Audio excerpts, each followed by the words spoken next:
Bonjour, tous les chemins mènent à Meymac. Aujourd'hui, en Corrèze, nous allons découvrir un personnage emblématique de ce territoire, un site archéologique gallo-romain et tout de suite un centre d'art contemporain.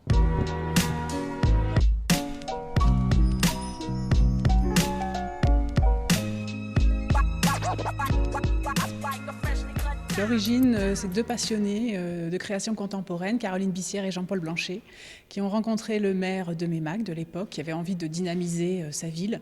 Et eux avaient envie de porter un projet pour les habitants en milieu rural. Et voilà, le centre est né, la première exposition en 1979 dédiée aux moutons. On a plusieurs missions, à la fois aider les jeunes artistes, les jeunes créateurs à pouvoir montrer leur travail, parce que bien sûr quand ils sont à l'école, ils sont dans un cocon. L'idée, notamment avec cette exposition première, avec les œuvres que vous voyez ici, c'est de leur permettre de montrer, de se confronter à un public et de voir leurs expositions. Mais on a aussi d'autres missions, notamment la production d'œuvres, c'est ce que nous faisons avec le calendrier de l'Avent en faisant une commande à un artiste.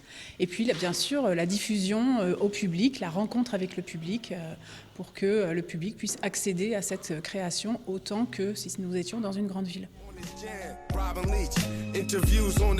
Alors vous êtes la responsable du musée d'archéologie et du patrimoine Marius Vazeille. Alors ce monsieur, c'était quelqu'un d'emblématique, j'ai l'impression ici. Qu'est-ce qu'il faisait ce monsieur au début ? Alors ça a été quelqu'un en effet qui reste très important pour le territoire. Donc il est arrivé il y a environ 100 ans sur le territoire, sur le plateau de Millevaches. Il était ancien garde général des eaux et forêts et il vient pour revaloriser le territoire puisque à cette époque-là il n'y a pas de forêt et donc il y a un mouvement un peu national pour reboiser. Et il va se rendre compte, il va aussi s'intéresser à cette évolution du paysage et à l'évolution humaine et également la condition humaine sur ce territoire et il se rend compte que c'est assez pauvre et il va essayer de voir comment, en mettant cette forêt en place, il va pouvoir aider ces paysans à mieux vivre.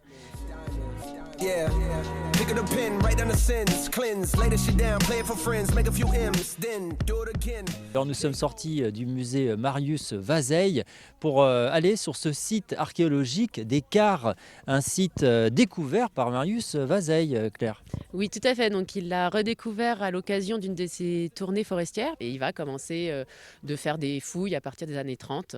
Alors, ce site est un site romain, donc il date à partir du 2e siècle jusqu'au fin du 3e siècle.